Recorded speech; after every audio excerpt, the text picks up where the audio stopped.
Welcome everyone to the Defiles. I'm your host Jorge. I'm here with Weso, the lead developer of Beefy, and TBC, the Beefy Cow. And on this show, we like to talk about what's going on in the crypto space, all the challenges, all the good stuff, and everything in between. And I'd also like to mention that this show is produced by Beefy, the multi-chain yield optimizer. Beefy is the easiest way to earn yield from your crypto. Deposit funds into Beefy's secure vaults to auto compound across 18 chains. So if you got crypto, choose Beefy. And also, I want to mention a quick disclaimer before we get started. Nothing in this video is financial advice. Everything here is for entertainment purposes only. And not to mention, you should always conduct or try to consult a financial advisor and do your own research. And none of the three of us will ever DM you. If you saw that video on Twitter, none of us will ever DM you, okay? None of us will. We guarantee it. And with that being said, welcome to the first official episode of the Defiles. And we're super excited to have you here today, even if it is under these difficult circumstances. The first thing... Wait a minute. Before we start, I just want to let you know I did use our previous episode as financial advice. So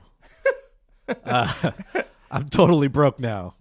Thanks, Weso, for that USDC advice. Why are you not a cow if you're going to be like an animated character? You should. Because I can't afford it. We couldn't pay for the premium package of characters. Nah, man, I gotta see. Hold on, I'll look throughout this episode. We could until our USDC and our treasury lost its value. Now we can afford the premium content. We'll work on it.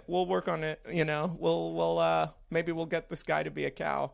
But although I'm glad to see everyone is jovial, I gotta ask, we watched the collapse of Silvergate, which seemed to have been spawned by sort of this whole Operation Choke Point thing, where regulators were reaching out to banks saying not to service crypto companies. And then that was followed by the collapse of Silicon Valley Bank, which had a spread in long-term duration bonds that were yielding maybe after 10 years 1% or so, only to watch the value of those bonds collapse and their customers try to withdraw in lieu of this liquidity crunch. Hey everyone, I just wanted to take this moment just to let you know that obviously we're aware that Silvergate Bank was the first to collapse, and also that both of these banks did have a fair spread or large spread of both mortgage-backed securities and long-term duration bonds. These are small details, but obviously they're important to this conversation. So I just wanted to come back and let you guys know that we're fully aware, and we touch back on a lot of this stuff as we go on in the video. I also wanted to take this moment to let you know that you should like and subscribe. Anyways, thank you so much. Back to the show. And now we're seeing the effects hit USDC with a Depeg, where I believe USDC fell to 89 cents. For you two, what do you think is going to be an outcome from this? What are your thoughts on it? Well, I think Circle just came out yesterday and said that they put in the withdrawal before the FDIC took over, so they feel like it's going to be processed. And then even with that, it sounds like they're very confident in the ability to either raise funds or fill like the gap, which I think is 3.3 billion. So right now, what's causing the Depeg, or what caused the initial panic, was the shutting off of withdrawals. So apparently you can't, obviously withdraw USDC over the weekend to dollars. So because people can't get can't change in their USDC, withdraw their funds, people are, massively selling it to avoid the risk of maybe holding it and getting less value for, the one-to-one value that they were promised, which caused obviously the panic sell-off. But if Monday opens, everybody will withdraw fine. I can't see, USDC going back to peg. It'll be just interesting to see exactly if they were able to actually get all their funds out of Silicon Valley Bank like they expected, or if they're going to have to take additional, use additional resources in order to fill that gap. But all in all, I think it's going to be okay. But it just goes to show you that there's an obvious need for decentralized stablecoins, Yeah. and not consistently relying on centralized entities in order to have this tremendous store of value on chain. So, hopefully this will help kickstart action towards building something sustainable in that. Yeah, I 100% agree. I think it's kind of odd how reliant DeFi has become to all of these, to not all of these, but rather a few players within these within the centralized stablecoin space, like USDC and USDT. And I think it's odd that at least during these past few years that we saw the depegging of USDC versus USDT first, seemingly because USDT is located outside. But why? Of the Because United Twitter States. FUD? I mean, honestly, this is the problem. It's random thoughts on Twitter and everybody sort of panics. USDT had its own history of issues before. I think it's depegged to 95 cents before a few times and regained its peg. So, but the people always, were on sort of USDT because it was outside of the United States. And, nothing bad could possibly happen to USDC, even though it was built upon the traditional financial system still. Money in the banks, right? Money into treasuries. So, I don't know. It'll be interesting. But we also saw the correlation between a lot of the so-called decentralization or decentralized stablecoins and USDC. I mean, DAI took a gigantic hit. Frax was the same, all because they have pretty much USDC backing. So how can you be a decentralized stablecoin if you're backed by a centralized stablecoin? I guess. I think it's a odd conundrum, because I think the only way you could make a decentralized stablecoin work is if you use an over collateralized scheme, like say one stablecoin. Yeah, with liquidity, that's the only way I could see that working. No, and even then, do you know liquidity, like LUSD? It's fully backed by ETH. No, educate us on that. Tell us your wise wisdom of LUSD. LUSD is an over collateralized stablecoin, so it's fully backed by ETH. So you put ETH in, and you can mint LUSD. I think it's the same thing with SUSD, so synthetics.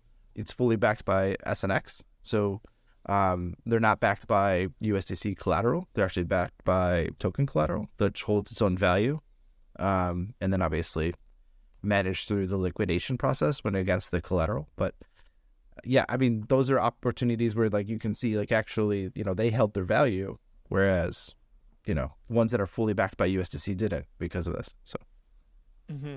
I see. I mean, I do think we need to start as gentlemen and gentlewomen of the space to start coming up with creative solutions. I mean, it's not just that USDC depegged. I think it's also just the regulatory framework in the United States that isn't playing to in an advantageous fashion for other stablecoins. I mean, just like to give an example, we saw a crackdown from the SEC on BUSD, and seeing that stablecoin unwind, even though right now it hasn't depegged or anything. So kudos. Well, I'm so glad they protect us from evil BUSD. So glad. Lord knows what I would have done if I ended up having a functioning stablecoin. That would have been nice.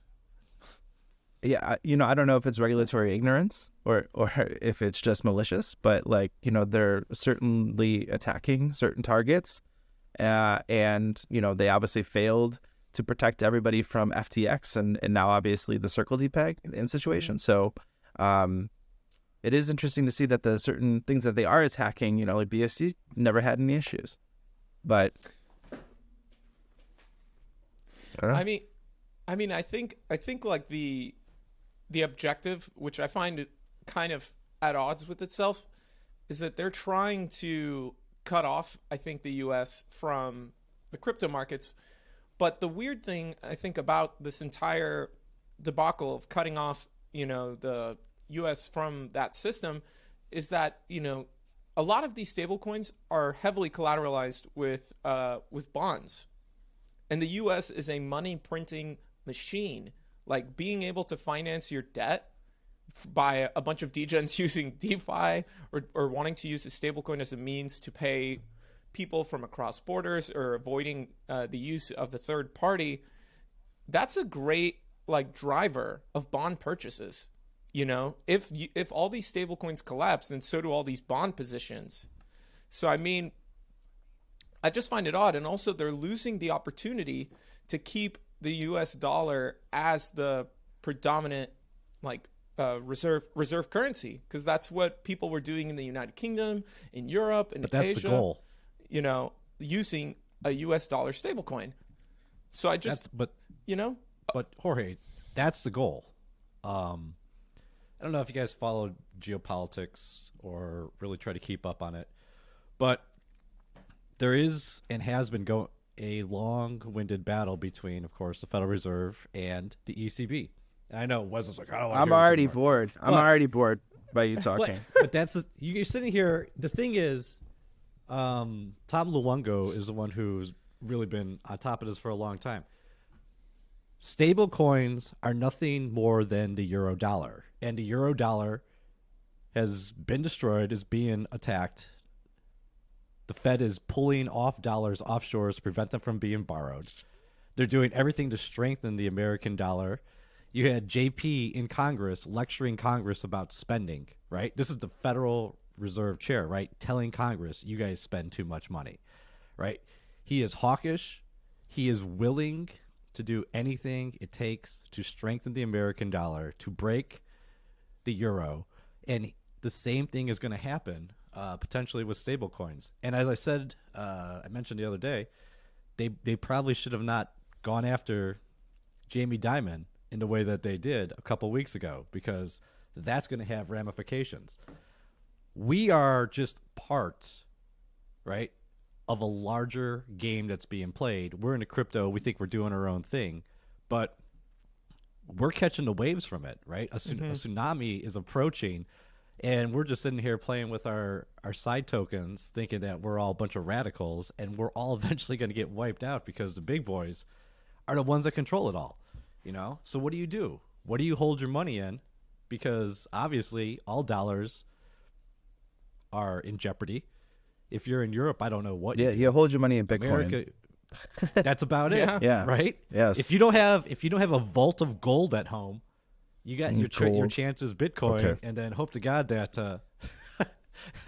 I mean, what you hope to God that it doesn't come out that the CIA created Bitcoin, and then there we go. I think it's very okay. So two things.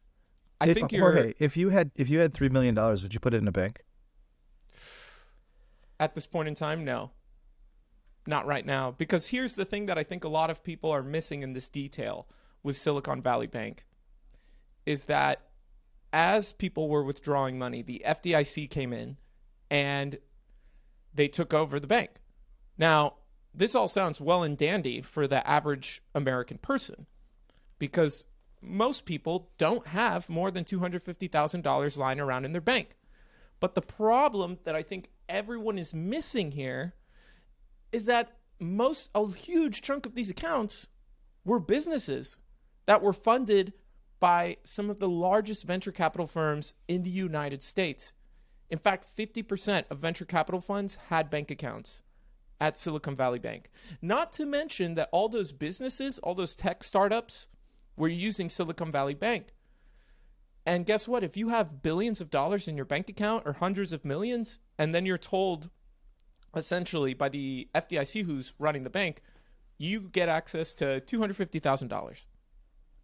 And then it's like if the FDIC only works if there's only like a few banks that sort of like collapse, else they run out of money because they don't really, the actual like insurance fund isn't very deep.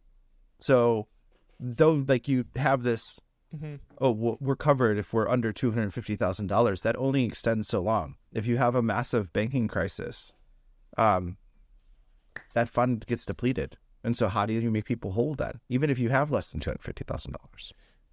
And this isn't even also touching on another major factor. It's like, post Dodd-Frank, you know, banks were able to take on these riskier positions. Now, in 2020, that probably made sense because rates were zero. But the only way they could make a percentage is if they took a risk on an investment that would take 10 years to mature.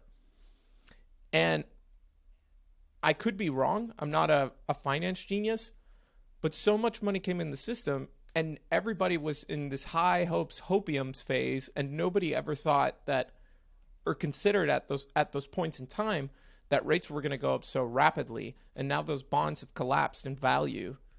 And my other concern here is that chances are Silicon Valley Bank was likely not the only bank that was taking on this bond spread position. And there is a likelihood that we could see this contagion not just in the US, but globally around the world.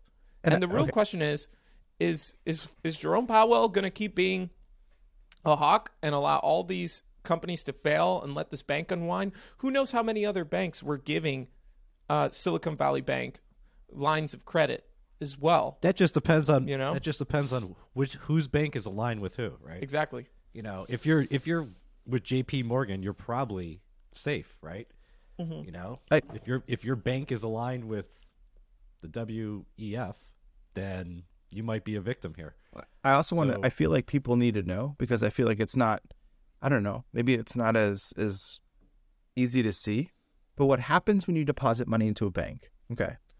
You deposit money into whatever bank, Silicon Valley Bank.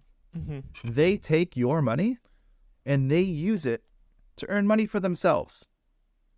Obviously, in this regard, it was like long-term bond positions. Mm-hmm. And when you want to come in withdraw, everybody goes, whoa, why are you trying to withdraw your money, sir? Like, that's pretty messed up. No. This is how the traditional this is how the traditional in the fractional reserve system is built, though, right? Like, you can go and give them all your money, and then you have to basically be okay with not coming and getting it if everybody wants to get it all at once.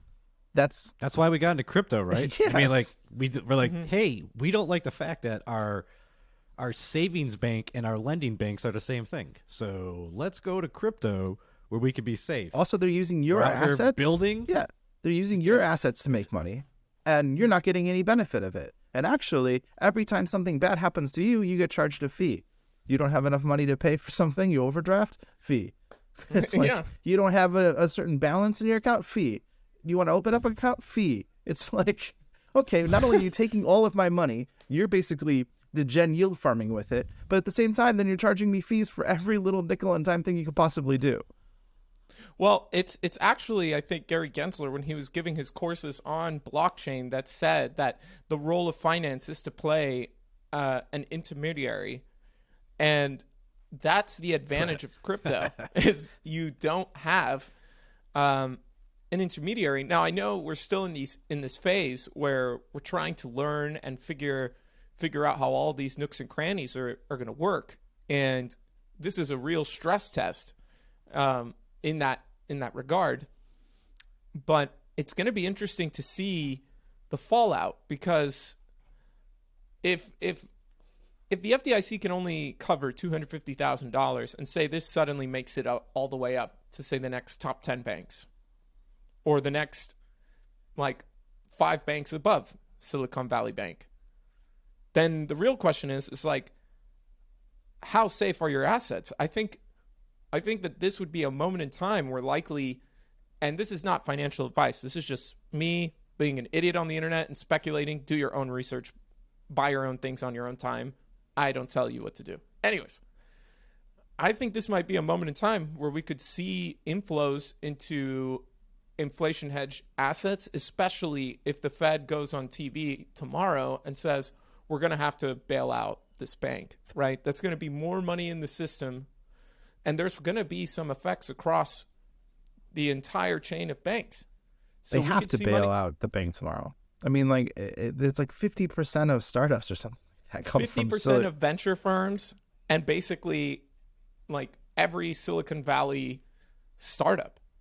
Yeah, it's pretty. They have to do something, because you can't just like kill United States innovation with one like fall of a bank. Like, it's just not conducive to obviously the growth of the United States. So they're gonna have to step in and do something. But They are. And I think this could be the moment where Elon Musk put it on Twitter really well, something along the lines of either crypto's going to fail and everyone's going to go to banks, or banks are going to fail and everyone's going to go to crypto. Let's see how this works out. But I mean, isn't that's what crypto is? Like, take back ownership of your own like value, right? So like, instead of depositing into a bank, we could deposit into Aave. Then I know the risk, right? The risk is that I'm depositing into Aave's lending protocol, and somebody could borrow my assets, and I get paid an interest rate of it. But the bank isn't earning that interest. Now I am personally earning that interest. And then when I want to withdraw, I go and withdraw. There's a lot of powerful people in the world. Yeah, we're taking all of that income. Imagine you get billions of, actually, there's $19 trillion in deposits. And a lot of that is earning interest in a variety of means, right? And that's all going to not the users, not the bank depositors. Who's that going to? And we're trying to take that away from them. Yeah. It ain't going to be an easy fight, right? It's not just going to collapse overnight. No. It's not going to collapse over a decade. It's a long-winded battle. And the worst part about this is that now everybody has to deal with the fact that Bitcoin maxis are going to walk around all day saying, I told you so. The New York Times is already doing that. I think also they're putting out articles like, hey, this bank collapsed. Did you see why it's crypto's fault? They're trying to point that out. But even Silvergate had a similar bond spread as well. So that means this could have been a strategy. I mean, literally the president of Silicon Valley Bank was a member of the San Francisco Federal Reserve Bank. So let that sink in. This was a guy that was making decisions for the local central bank in San Francisco, or at least had influence in that regard. And I think, if that doesn't say that something is stinking, or rather, if that doesn't say that if there's smoke, there's fire. That's what I think is going on here. So the California Department of Financial Protection went in and assessed all of Silicon Valley Bank's assets on the 9th of March. Was that 3 days ago? And said, everything looks good here. The California Department of Financial Protection. So, God. What happened? How is that possible?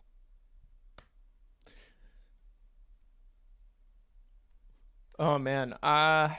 Wait, do you want to answer? Yeah, I'm here going I'm not sure if I got a good answer for you. You think this is messed up? Wait till we do our episode on the pharmaceutical industry. And if you say, if they went in and they looked at all of the assets and looked at where the investments were and how they are positioned, and they checked it off as, hey, everything looks fine, then obviously the safeguards we have in place are completely wrong, right? Because it was not fine. It was obvious it was not fine. It was literally a day later, people couldn't withdraw their money. Yeah, and I mean, here's another thing that I find kind of funny about this entire thing with stable coins, with the choices the United States is making, watching the banks collapse. It's that so many countries are taking the opposite decision.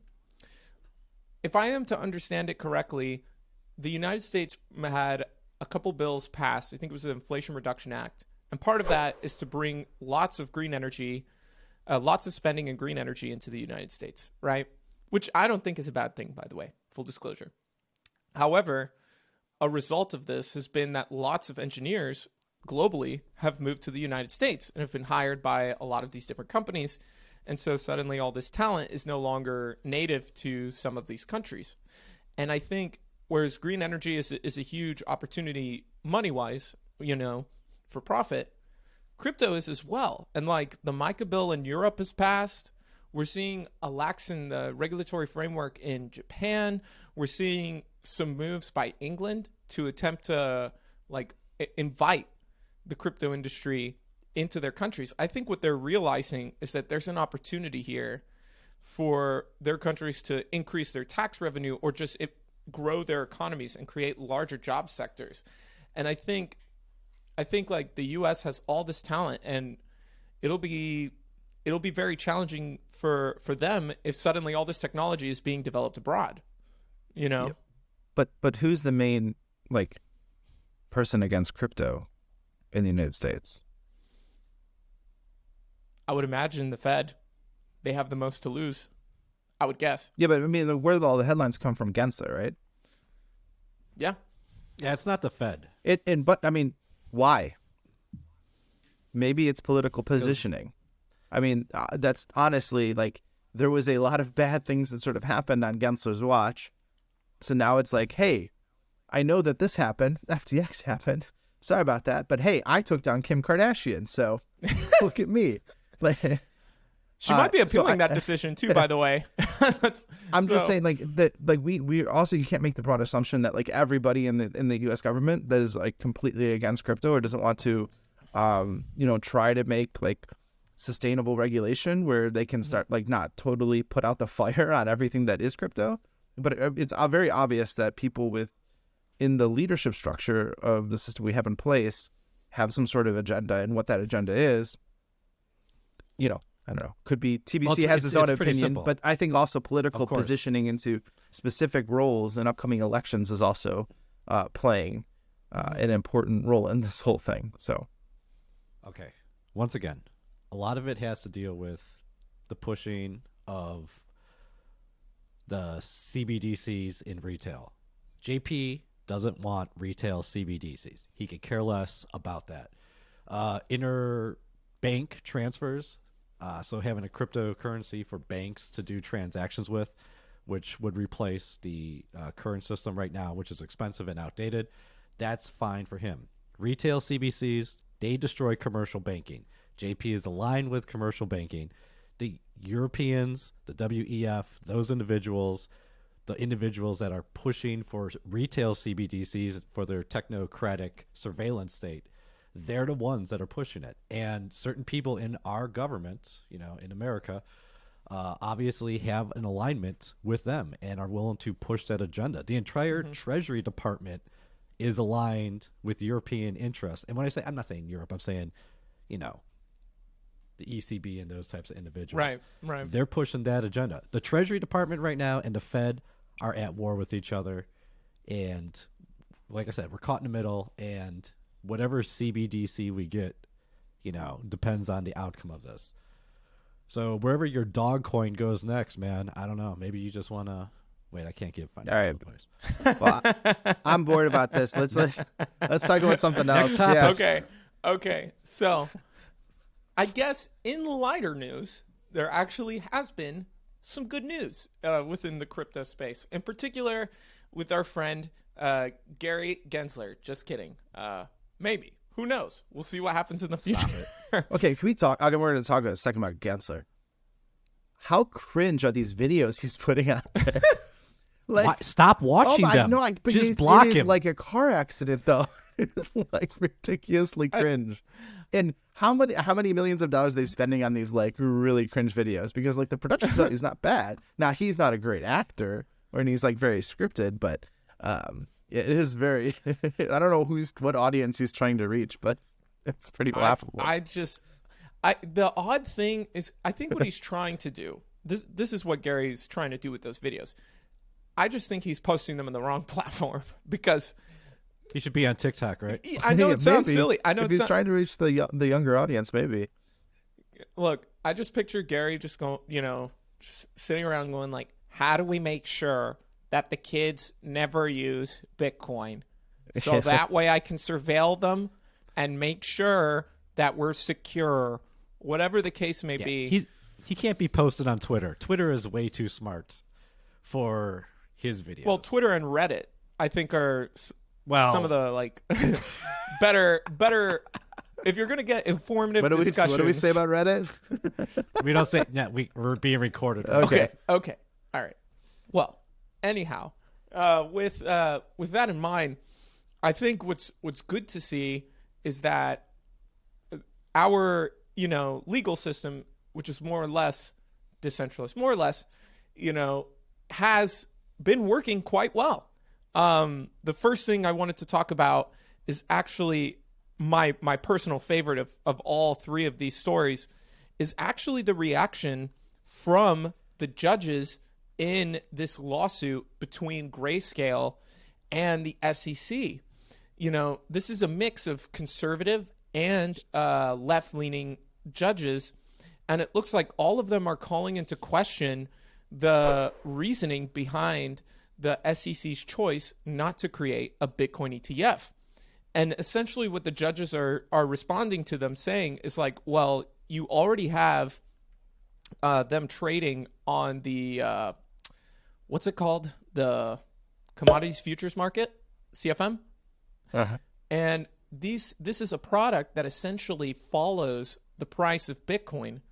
So why not have the spot, like the exposure to the spot asset? And so it looks like they're starting to see the problematic nature of the SEC's logic here, you know. And I think what Gary Gensler is trying to do by keeping the Bitcoin ETF from happening is to avoid a gigantic rush of liquidity into the crypto markets, because if Bitcoin pumps, Yeah, but that's not the so does every other SEC's asset. role, right? That's not the SEC's role. Yeah, They're supposed to be there for what, like consumer protection? I mean, They're technically, making sure that it's like a level playing field for people. But like, have they been doing that? Or are they trying to they're trying to say whether or not Bitcoin succeeds by withholding an ETF? I mean, I don't know what exactly, you know, how they think some of these arguments are going to pass. I mean, the SEC is not a bunch of idiots either. And I think like this just shows that there's an agenda that they're trying to accomplish, you know, which is, I think, just to stifle the crypto space.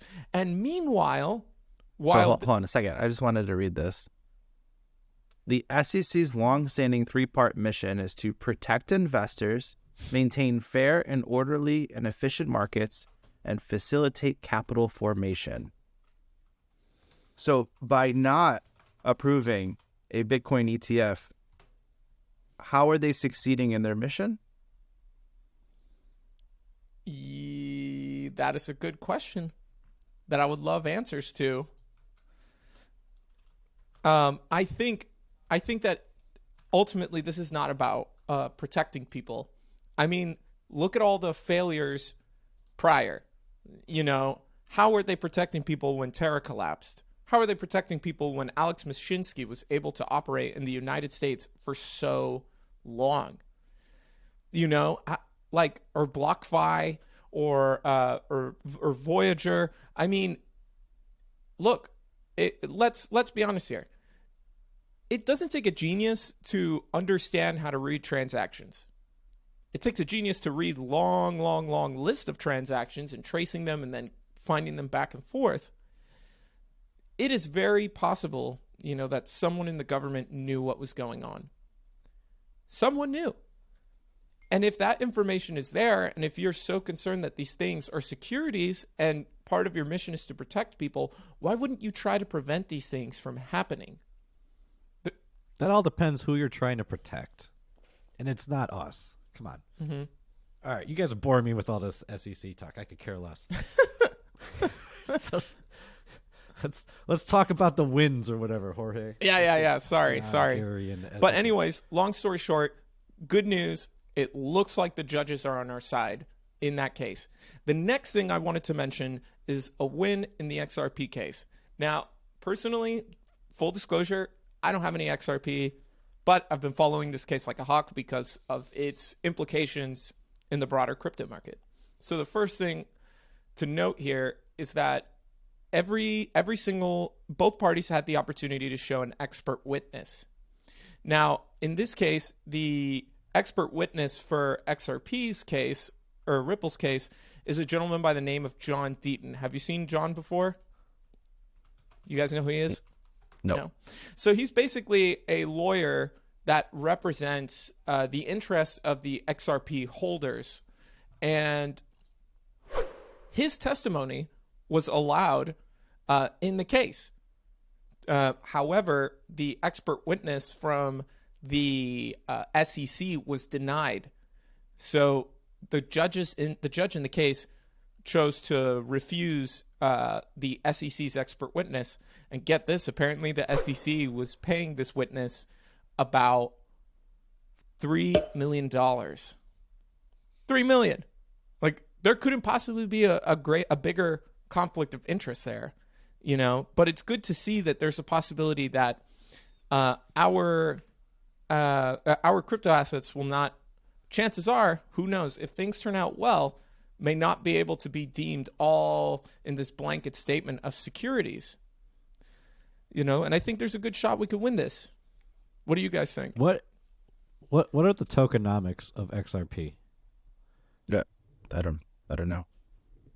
How long have the three of us been in crypto, and none of us could actually explain what XRP did? It was supposed to be like a fast, quick payment system, even between like businesses. So even I think Western Union adopted it at some point. Ah, I see. But I don't know if they've gotten the should I buy a bag? the catch. Let me write this down. Ripple? What's a XRP? Isn't that's like when you enter into? I remember when I was like 2017 happened. It was like you enter into crypto. It was like people are like, the first thing they're like, hey, buy Bitcoin, buy Ethereum, buy XRP, because there was like a whole contingent of Ripple maxis that were telling you that the world was changing and Ripple was that change. And I don't even know if those people still exist or not. I haven't been in that realm or the newbie crypto investor in a long time, but somebody's got bags. But yeah, they've been in battles with like the legal system for as long as I can remember. So, especially because I think they had an ICO launch, right? Mm-hmm. But what's interesting, and I think this is why the precedent is so important for XRP to win, is because XRP did their ICO and operated for many years without, and as I understand it, had regular visits with the SEC and never had any issues. So the fact that there's a lawsuit now creates a possible precedent that crypto projects from the past were acting as bad actors by not having come to the to register at the SEC initially. One of XRP's defenses is called fair notice. So essentially that they were doing something, didn't know it was illegal, no one said anything, so they were operating in good faith. So I think that's why we want them to win, whether you like that crypto asset or not. You know, Oh yeah, I don't think there's many people in crypto that's like, no, I want XRP to just get wrecked. No, obviously, any win for us or any defeat against them is a small victory for all of us. Oh, you're downplaying really maxi culture. Oh yeah, well, yeah, you're right. It's like it is weird. It is weird in crypto. Can we edit that out? How maxi people are and want like others to fail just so that their whatever niche thing that they're in can succeed. Absolutely. And so I mean, it's good to see that we're seeing this small win, and now on to our final win against the SEC this week is in the Voyager case. As some of you may know, Binance US have made an offer to purchase Voyager, and this would return about 73% of the assets held in Voyager to retail customers, which is fantastic. However, the SEC came in and claimed that since Binance US may be issuing illegal securities, that they cannot allow this deal to go through. Well, the good news is that the judge actually... Well, it wasn't even just that, right? At one point, it was that they weren't even allowed to talk about it, and they could like bring up charges against the people even talking about it, which was just ridiculous. And the judge was like, "No, you're allowed to like come up with any ideas in order to, make resolution inside the court." So, the good news is that the judge told the SEC essentially that they cannot, like, this is not in the best interest of customers, and so he's going to allow this judgment to act through. So Binance US will be able to purchase Voyager. However, and this is an update, the DOJ has actually filed an appeal to the judge saying that the SEC's hesitations should be taken into account in this. However, we don't know what the outcome of that is going to be, but so far, based on my reading, it seems like the judge could choose not to listen to the DOJ. And I mean, if he already had made a decision based on what the SEC's concerns are, it's more likely than not that he's going to continue and allow this to pass. So, I mean, congratulations to the Voyager customers or anybody using that centralized exchange. At least you guys are going to get some relief, unlike so many people in Silicon Valley Bank right now. So, how great is the system we live in?